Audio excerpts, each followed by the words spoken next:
Welcome back to the Real News Network. I'm Paul Jay.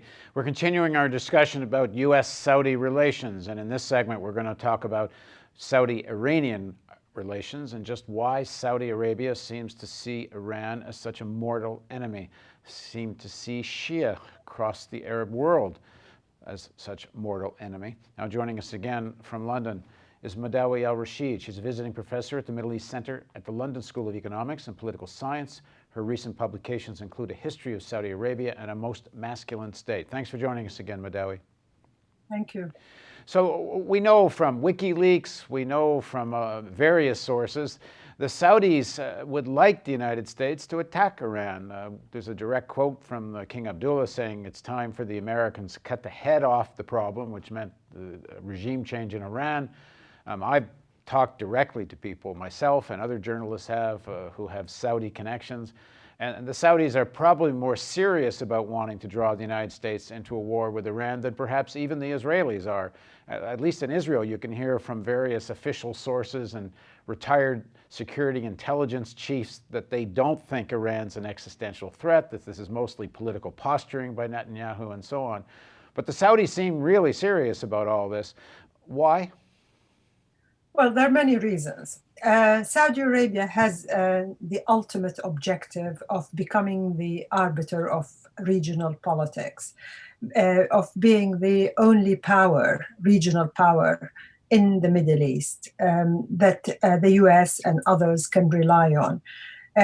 So there's this ambition. And this has been taking place since 1979 when Egypt was removed from the scene, at least metaphorically, as it signed the peace agreement with Israel, the Camp David agreement. And therefore, since then, Saudi Arabia has been struggling to assert its hegemony in the Arab world. And also, it wanted to be the only power, the regional power. And in 2003, Iraq was removed from this Arab world as another regional power that Saudi Arabia was actually worried about. And since 2003, it saw that only Iran now is a real competitor. Iran itself had pursued policies that are seen in Saudi Arabia as threatening. So, for example, Iran sponsors Hezbollah in Lebanon that undermines Saudi control of that little country.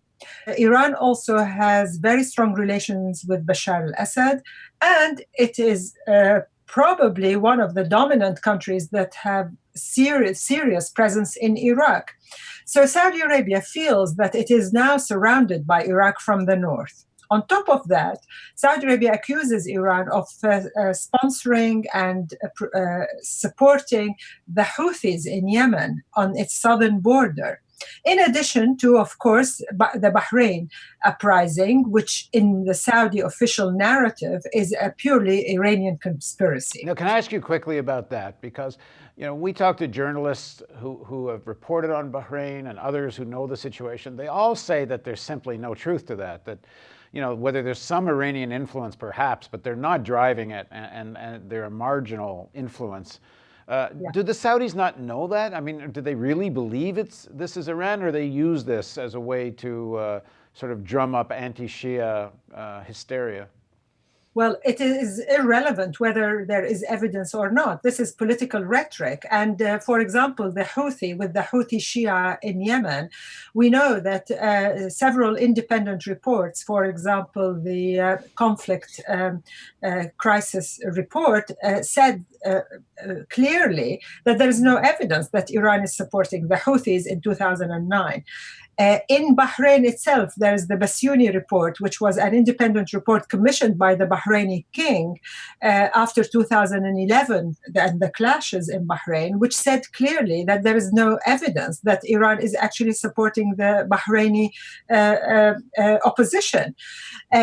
Of course, there is media support. We know that, but these two reports indicate to us that now any kind of rebellion or any kind of uprising that the Saudis do not want to see is immediately attributed to the work of Iran or the conspiracies of Iran.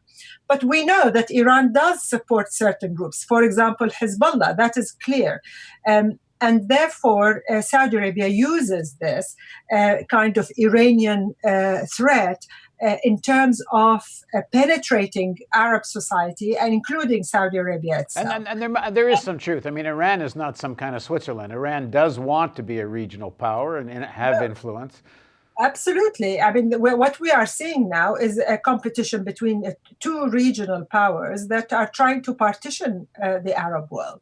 And on top of that, if you remove the word Iran and replace it with Muslim Brotherhood, you see that both the Saudis and, for example, the United Arab Emirates use the same sort of language to describe any threat. So if you remove the word Iran and the Shia and apply all the accusations to the Muslim Brotherhood, you see that the Saudis have replaced the Iranian threat with the Muslim Brotherhood threat. And they were worried that when Egypt elected its Muslim Brotherhood president, Egypt was going to also become part of the Iranian expansionist sort of desires and conspiracies.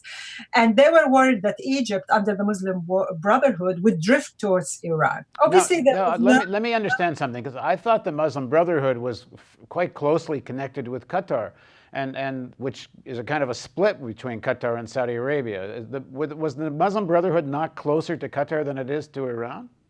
Absolutely. But from the Saudi perspective, there was this worry that once Egypt is ruled by the Muslim Brotherhood, it would have a free kind of decision to become closer to Iran in order to minimize its dependence on Saudi Arabia. But we all know that the Muslim Brotherhood is supported by Qatar, which is also a problem for Saudi Arabia. And we know recently Saudi Arabia, together with Bahrain and the United Arab Emirates, withdrew their ambassadors from Qatar. And one of the main reasons that was given by the Saudi regime was Qatar's continuous support for subversive forces such as the Muslim Brotherhood. And therefore, the Saudi-Iranian relationship is very, very complex in the sense that both countries want to expand even more in the Arab world, but without both of them being able to emerge as the only arbiter of Arab politics. I think both regimes in Tehran and Riyadh underestimate the level of awareness, the level of resistance that Arabs have actually demonstrated over the last 3 years. And yes, they may use these two regimes, use the economic sort of deprivation of countries like Egypt or others in North Africa in order to expand even more. But at the end of the day, we have actually seen the first wave of resistance to authoritarian rule. And both the Saudi regime and the Iranian one do not offer a viable model for the Arab masses to emulate, for the Arab masses to have inspiration from.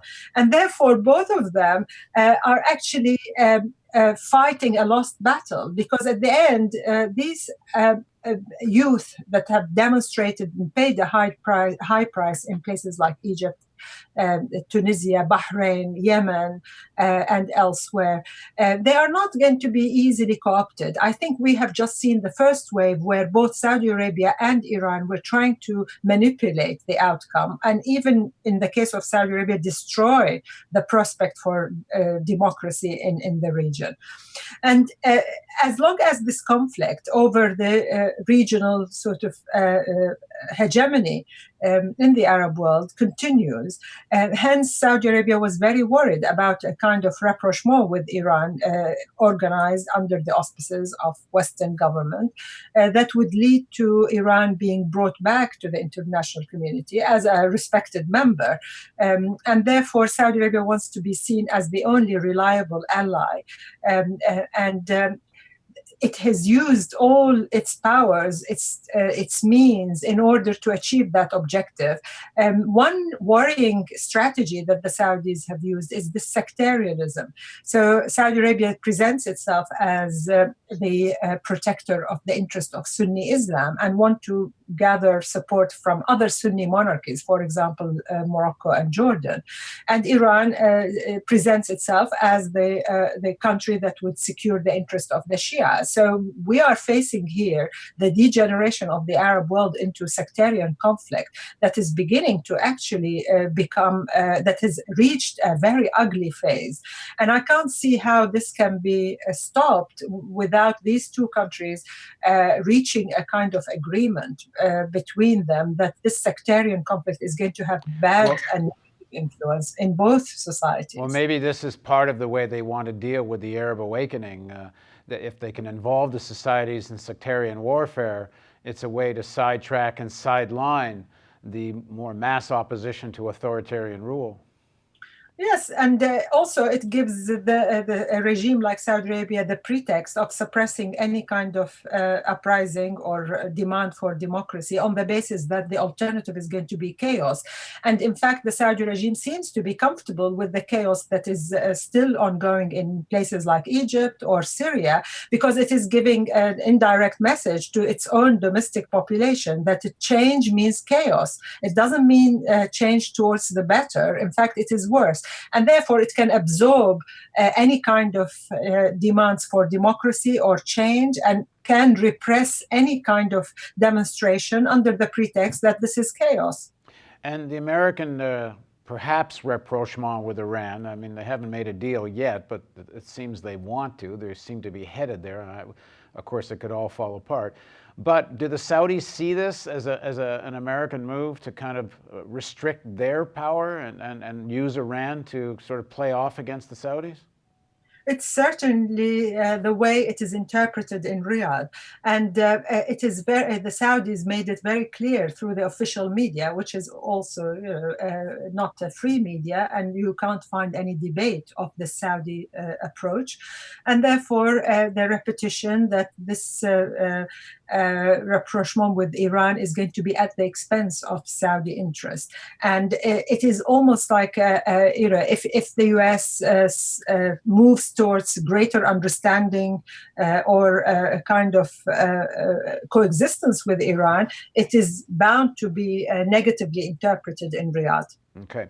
All right, we're going to do one more segment, and we're going to talk about the internal politics of Saudi Arabia amongst the elite, the fight amongst the various princes, and the decentralization of power in Saudi Arabia. So please join us with Madawi Al-Rasheed on the Real News Network.